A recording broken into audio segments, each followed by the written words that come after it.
It's the first Monday of the month, and we're responding to your questions. This is Coaching for Leaders, episode 483. Produced by Innovate Learning, maximizing human potential.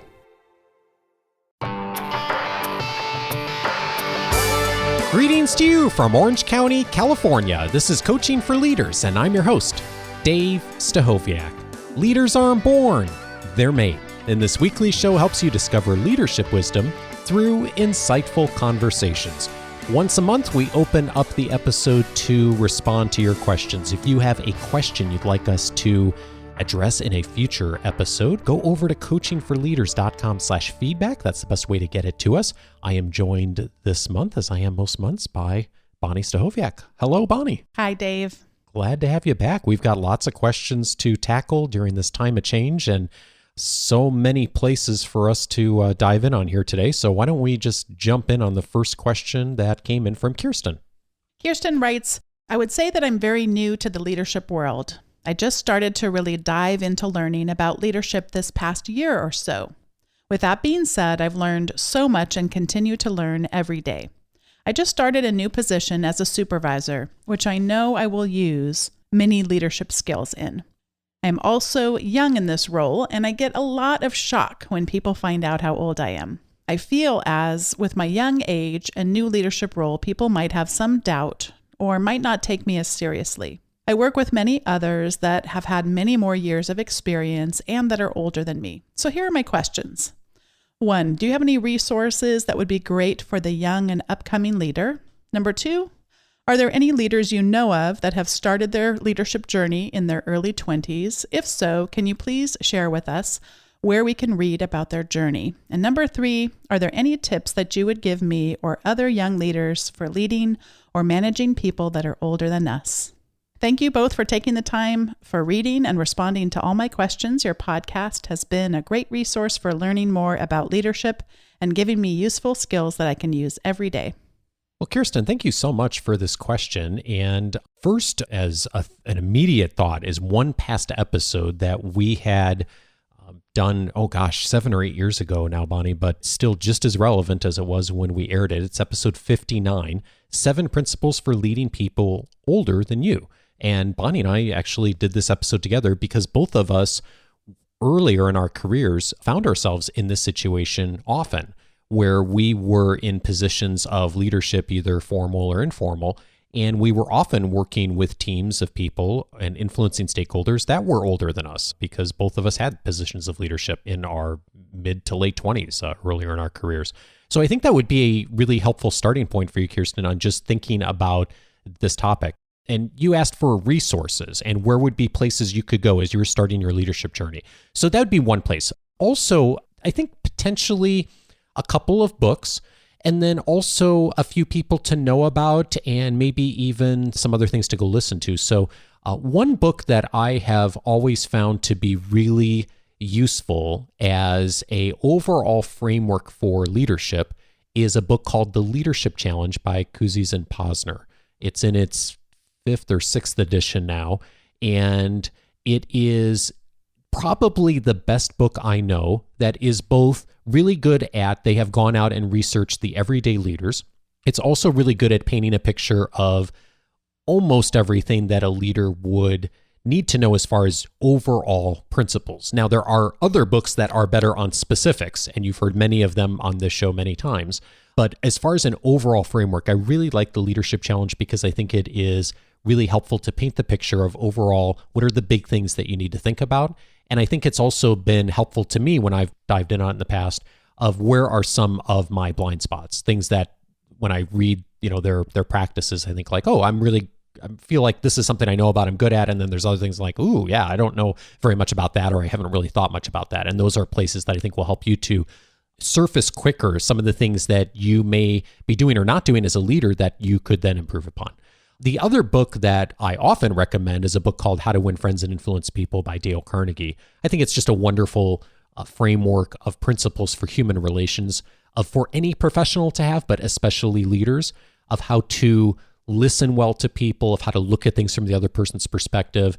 And it is a framework that's been very popular for 100 years. I think it's just a wonderful place to start.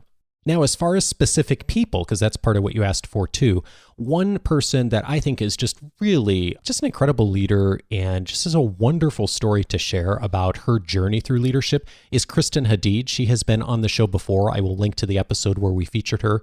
She is the CEO of an organization called Student Made, a organization she started when she was in college, and it grew and she became CEO. And she started from very humble beginnings of this organization of literally wanting to go find some work so she could buy a nice pair of jeans. That was where the story started. And quickly found herself overseeing this organization, not only a young person herself, but also leading an organization of young people, college students mostly, and has grown in this incredibly successful story. And she talks about some of her early struggles as a leader, and she shares that often online. I think she'd be a wonderful person for you to know and to follow. She has a wonderful book out as well that really kind of goes through the journey of what's it like to be a leader who's young, who hasn't had a lot of leadership experience before taking on a really big project. And she's just such a vulnerable, authentic, heartfelt, I mean, just all the things you would want a leader to be, Kierstin really is. So I think that she'd be a wonderful person to start with. Also, a couple of folks who have been on our Saturday cast before, I think would be wonderful people for you to know and to potentially listen to some of the things that they've done in their journeys.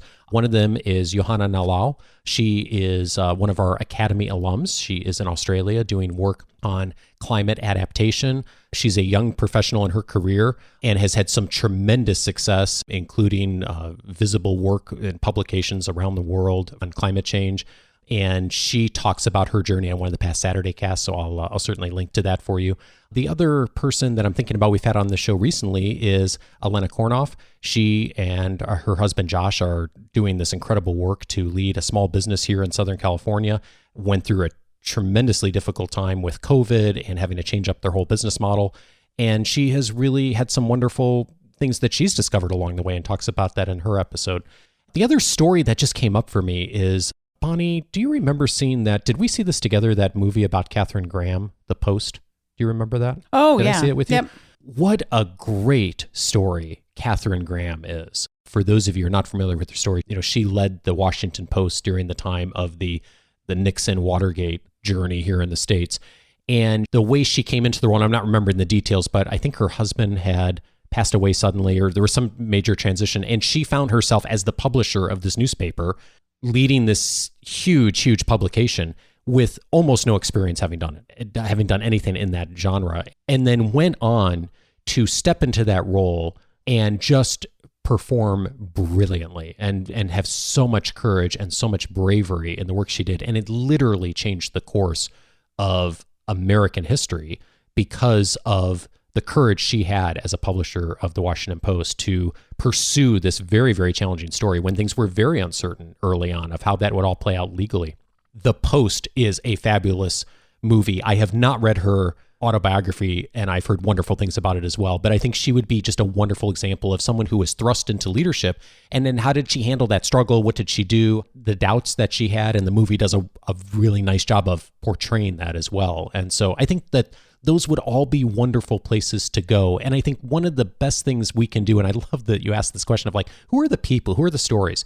I mean, it's one thing to read a book like The Leadership Challenge and How to Win Friends and Influence People, which are wonderful books to read, and to have the models and the theory and so many things you hear about on the show.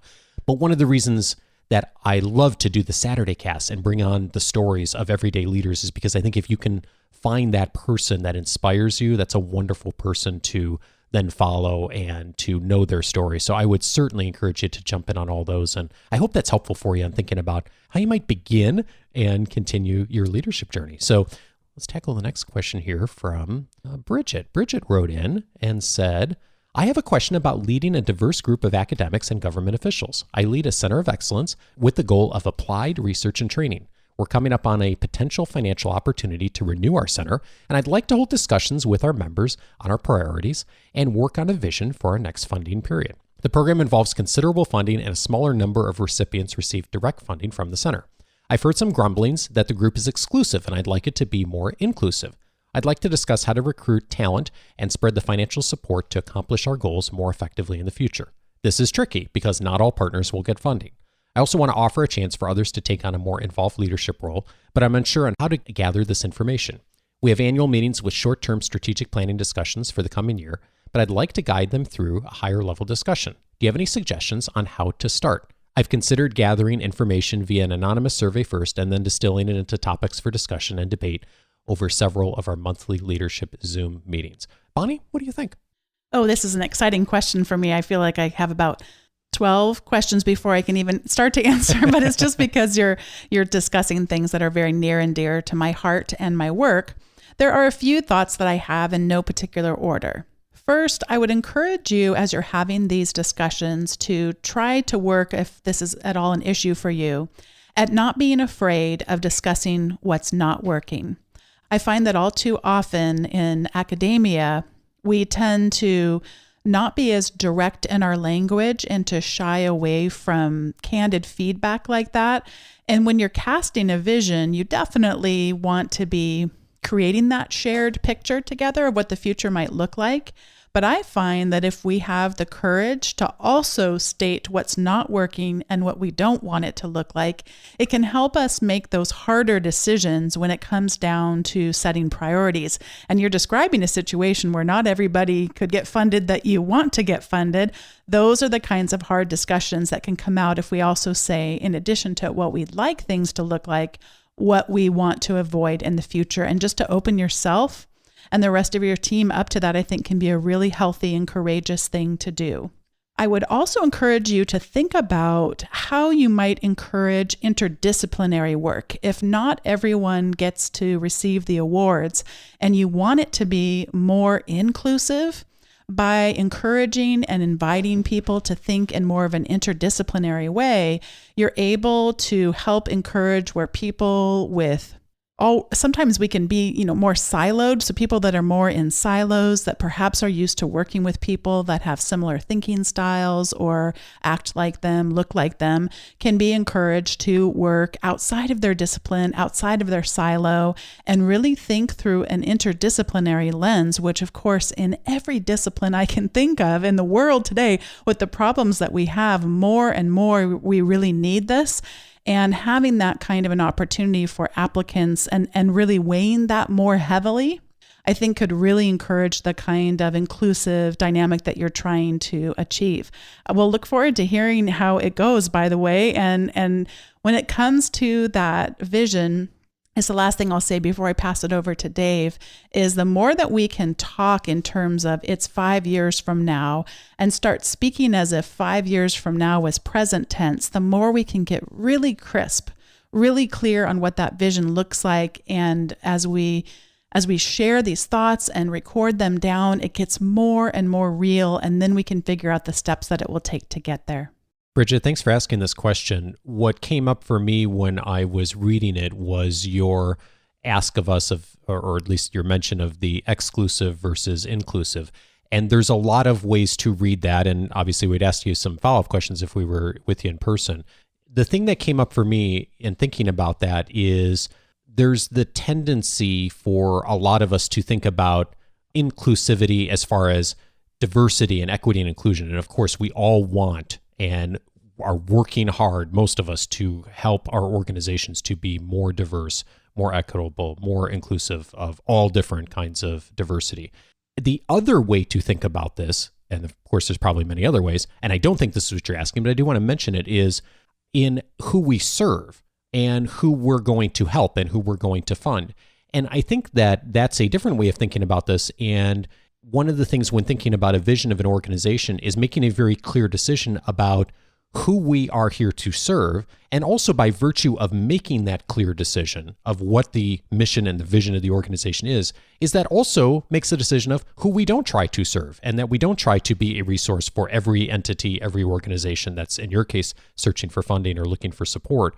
And I think that that's really important to be clear about as an organization. We are here for this particular kind of work. We are here to fund and reach out to these particular kinds of organizations, and we're not necessarily about other things. And I think there is a tendency for a lot of us as leaders who have big hearts and who work with people on boards who also have big hearts and want to do a lot, to sometimes overstep and try to do too much and do a mediocre job at trying to do a lot of things, instead of being very intentional about the one or two core competencies of the organization. I don't think that's what you're asking, but I just wanted to throw it out there because for others thinking about that and thinking about the word inclusivity, that's a word to be really mindful of. And one of the people who's been on the show before that I really think has done some tremendous thinking about this is Priya Parker in her work and her book, The Art of Gathering.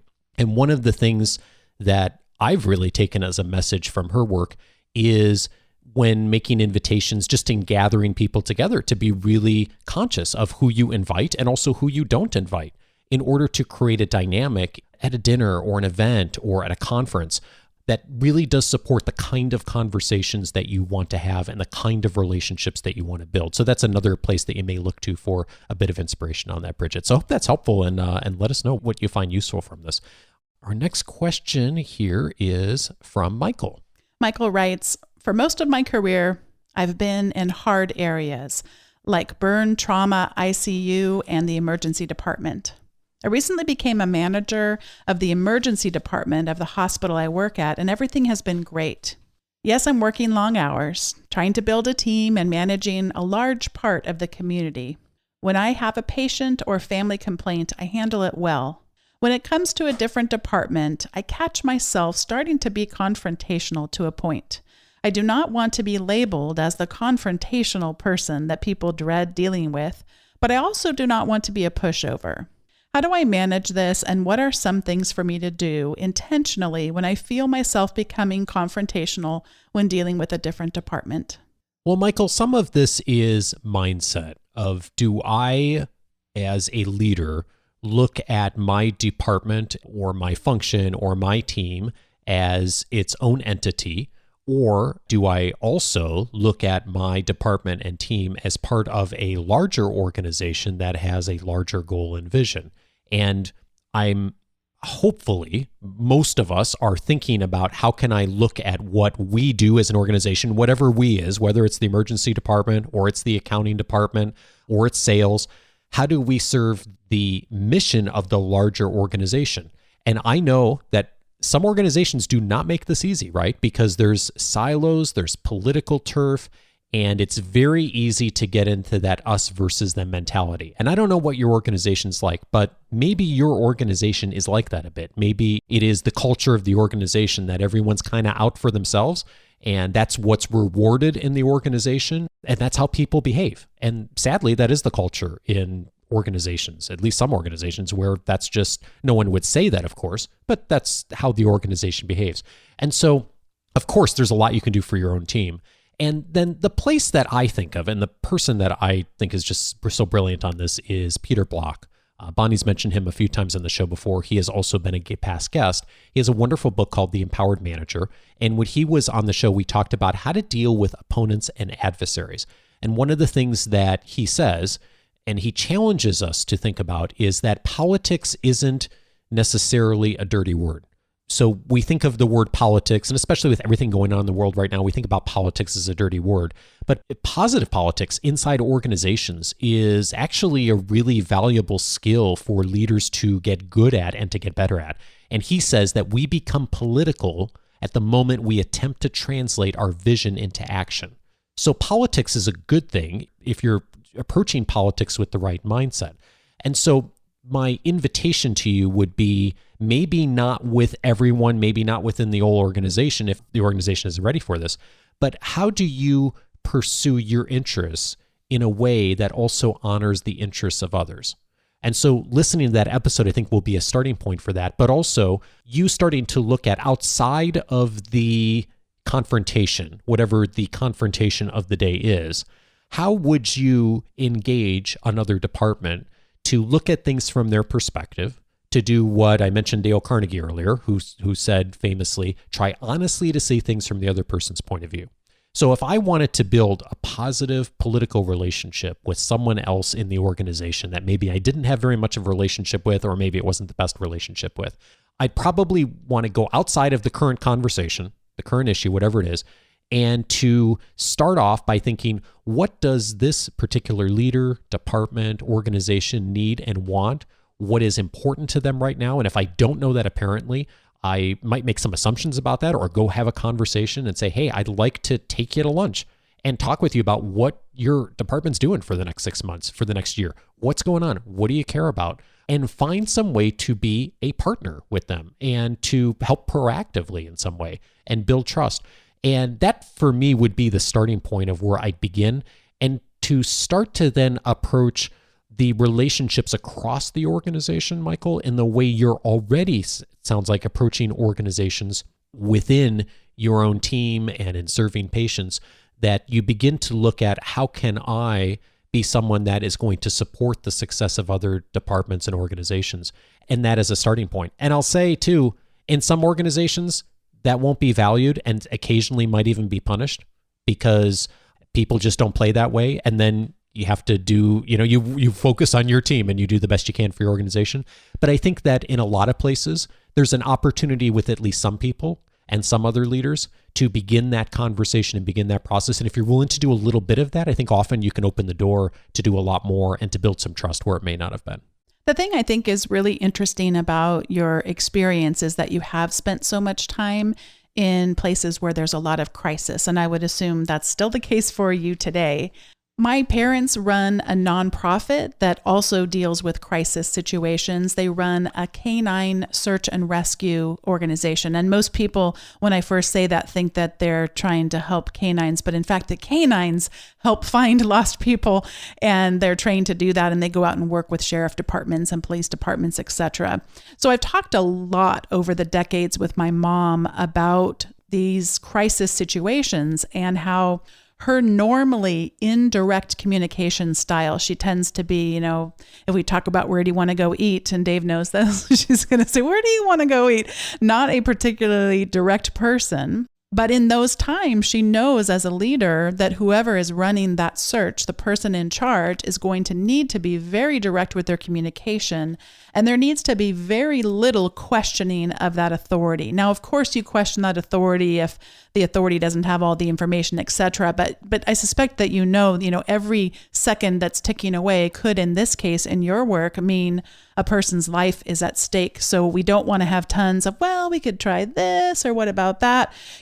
Those more direct times are going to be important for the success of what it is that you and the teams that you lead do. Having said that, a lot of times people who get very comfortable with that level of sometimes unquestioned authority and that ability to speak in such frank and direct terms, sometimes they forget about the other aspects of communication when things aren't in crisis. And as leaders, carving out the time to make sure that there are those times, that it's not 24/7 crisis and we're never evaluating how we did. So I can't tell exactly with this other department where the confrontations emerge, but if they happen to emerge during points of crisis, I think it would be very healthy for you as a leader to be able to go back and revisit that and start asking some questions about how we did as a team. And Dave alluded a little bit, we can talk about what goals we're aiming for, what metrics are we using to track those goals and our progress toward them. And then let's talk about how did we do? How can we get better? And being able to name those things and having a time where instead of perhaps you're expressing in more direct ways what needs to happen, you're asking the questions, how can I get better as a leader? How can we work this process better? How do you think we did in this last whatever it was? And again, I don't know what type of a department is you're having confrontations with.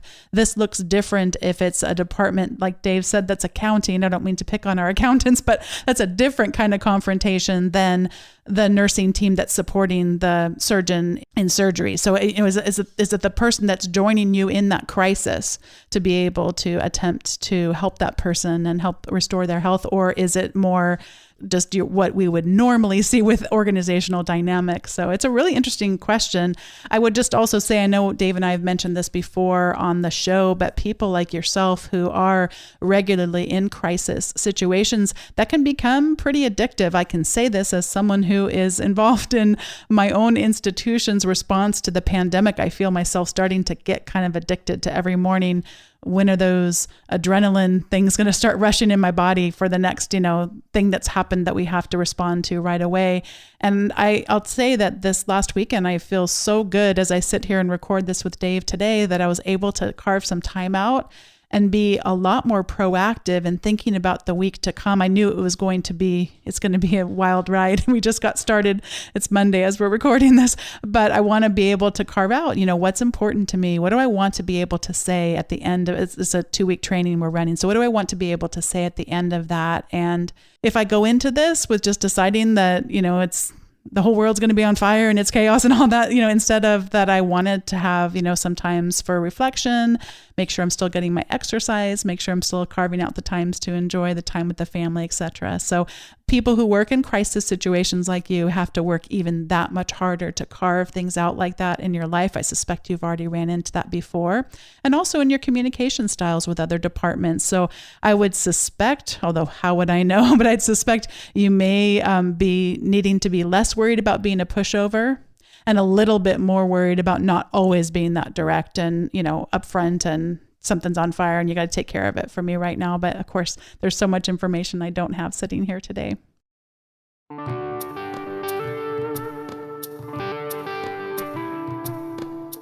Lots of resources mentioned in the episode notes, as well as this week's weekly leadership guide coming up Wednesday. Watch for that. In addition, if these questions got you thinking today, several related episodes that might be useful to you. One of them is episode 25. What search dogs can teach you about engagement. That's right. That was with Jan Frazee. Bonni mentioned her mom, Jan, who was on that episode, back on episode 25, talking about her work as CEO of Southwest Search Dogs. It's a search and rescue organization here in Southern California. They partner with many of the local law enforcement agencies to do searches when people are lost and they need to find someone quickly. They use the search dogs to find them, and it's just a fascinating organization of volunteers who have done incredible work over the years.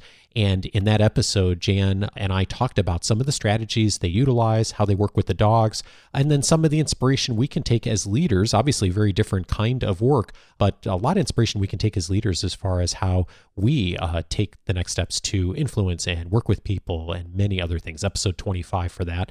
Also recommended, I mentioned earlier, episode 59, 7 Principles for Leading People Older Than You. And Bonni was my guest on that episode, and we had talked about the question that was asked earlier of how do you lead folks that are older than you? It's something that many of us have found ourselves in that position. And also many of you are supporting other leaders, newer leaders in some cases, who are also finding themselves in that situation. And it's a topic I haven't really heard discussed very much formally in many leadership programs, and yet it is a reality that does tend to be an obstacle for a lot of us. And so in that episode, Bonni and I talked through what are the strategies and principles that worked for us when we found ourselves in that situation earlier in our careers.